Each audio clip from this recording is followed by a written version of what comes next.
Today in my SolidWorks how-to video, I'm going to show how you can use the Lofted Boss Base feature. This feature is a great way of joining two different shapes on two different sketches together and building a body that joins the two.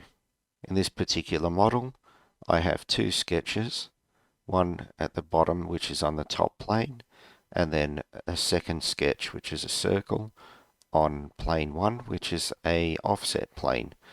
If you want to know how to offset a plane, you should see my previous video on reference geometry. When you have two sketches on two different planes, you can use the Lofted Boss Base feature. So this Lofted Boss Base feature will open up in the properties box over here, and the first thing you need to do is select some sketches. I'm going to select sketch 1, and I'm going to select sketch 2, and you can see there we've got a preview now of what this might look like.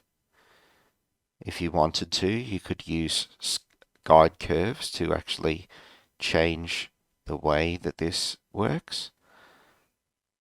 Right now, all I'm going to do is click the tick, and you'll see that that loft has been rendered joining the two shapes together. I hope you enjoyed this video. Thank you for watching. I look forward to seeing you in the next video.